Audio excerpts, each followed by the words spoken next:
Hello tout le monde, aujourd'hui on se retrouve pour une recette délicieuse et gourmande avec des barres de crumble vegan, fraises et rhubarbe. Allez, c'est parti.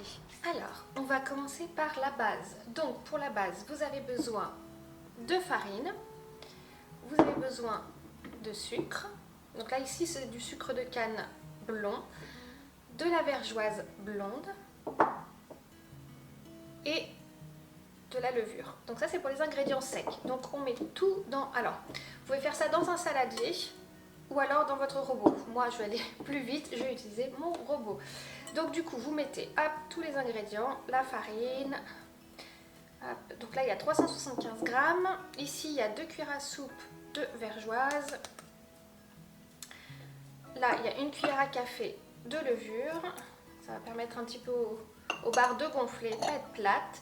Et là, il y a à peu près 80 grammes de... Enfin, à peu près, non, il y a 80 grammes de sucre de canne. Et on met dedans. Ensuite, on va pulser ça. Ici, nous avons besoin pour la prochaine étape de beurre vegan froid coupé en cubes. Donc, comme ceci. Vous l'ajoutez donc dans votre préparation de farine. Si vous ne le faites pas au mixeur, vous pouvez très bien le faire dans un saladier. Vous écrasez le beurre entre la farine avec vos petits doigts pour avoir justement une texture de crumble. Donc hop là, vous mettez tout dedans et on va faire mixer tout ça. Alors ne mixez pas trop si vous utilisez donc du coup un robot. Faites en sorte de garder des petits morceaux de beurre à l'intérieur, vous savez, comme la taille d'un petit pois à peu près. Et donc maintenant on va ajouter les liquides, du lait végétal avec un petit peu de jus de citron ou de vinaigre de cidre pour faire ce qu'on appelle du coup un babber. Ça va épaissir, donc moi j'utilise du lait de soja parce qu'il épaissit vraiment très rapidement avec justement l'acidité du citron ou du vinaigre. Hop, et ensuite nous avons de la vanille. Hop, je mets le tout dedans. Je fais un petit tourbillon et ensuite je verse. Alors je verse en deux temps. Je verse une première partie et je vais mixer. À la fin, vous devez avoir une texture qui se tienne en fait, qui se colle, qui s'amalgame dès que vous la pressez entre vos doigts, hein, c'est le but.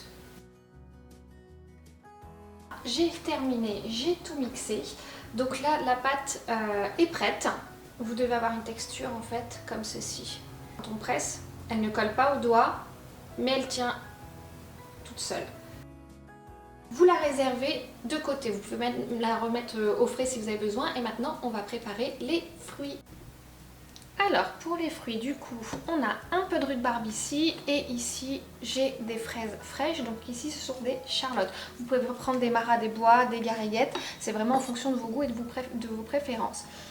Alors là on va couper la rhubarbe et on va couper les fraises, donc en morceaux, hop là.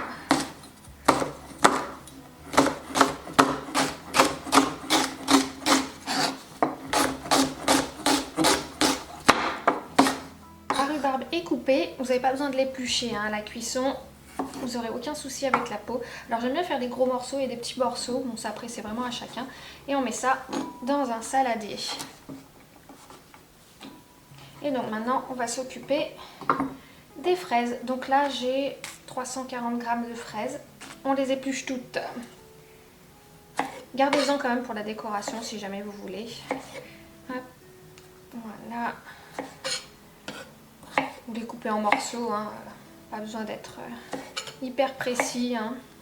On s'en fout, ça va cuire. Ça va faire une jolie compotée bien délicieuse. Et de toute façon, la rhubarbe et la fraise, ce n'est plus à faire. C'est une combinaison qui fonctionne à merveille. Vous avez le sucré en fait de la fraise qui neutralise plus ou moins l'acidité de la rhubarbe. Parce que bon, c'est pas réputé pour être le fruit le plus sucré, la rhubarbe. Mais c'est délicieux quand vous le faites compoter avec d'autres ingrédients bien sucrés. Je trouve que c'est un fruit vraiment exquis. Et autant en profiter parce que la saison n'est pas longue, si je ne me trompe pas. J'ai coupé mes fraises et la rhubarbe. Donc là, je donne un petit coup de mélange pour homogénéiser. Là, on va ajouter une cuillère à soupe de sucre. Toujours pareil, j'utilise du sucre de canne blond. On va ajouter une cuillère à soupe de fécule de maïs. C'est ce qui va justement nous permettre d'avoir ce mélange qui tienne à la cuisson.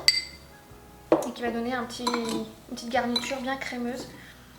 Donc ça va être délicieux. Là vous avez un bon petit mélange.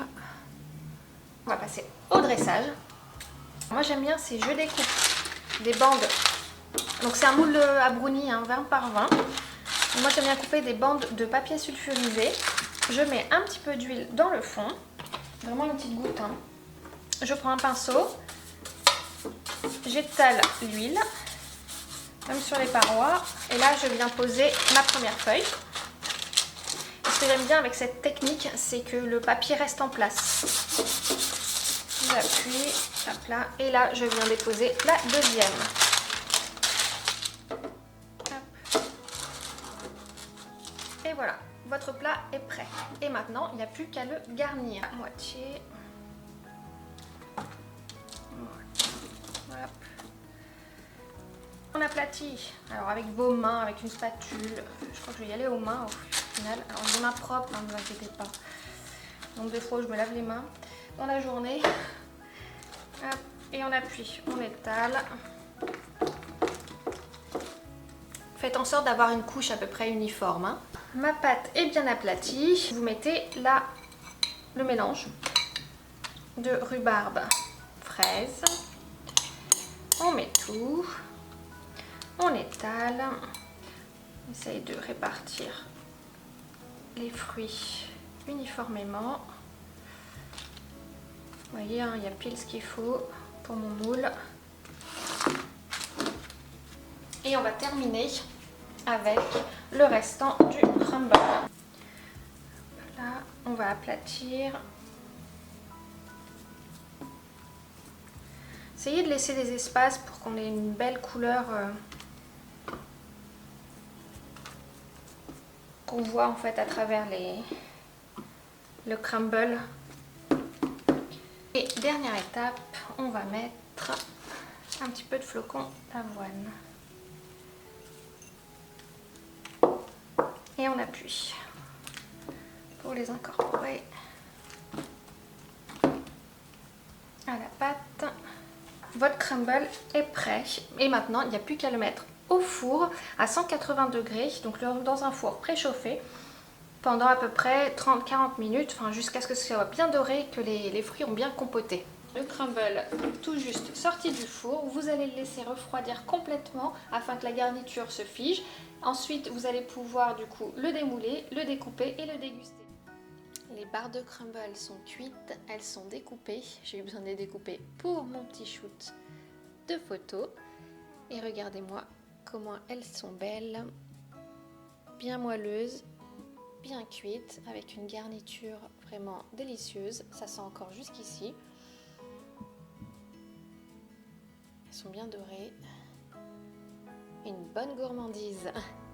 Les barres de crumble sont cuites, comme vous pouvez le voir, avec la garniture. Donc, vous voyez, elles sont bien moelleuses, bien cuites.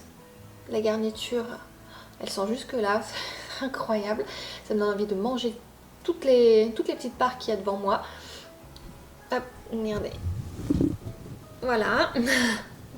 Comme j'ai fait un shoot photo pour prendre la recette en photo, du coup j'en ai partout. Alors attendez.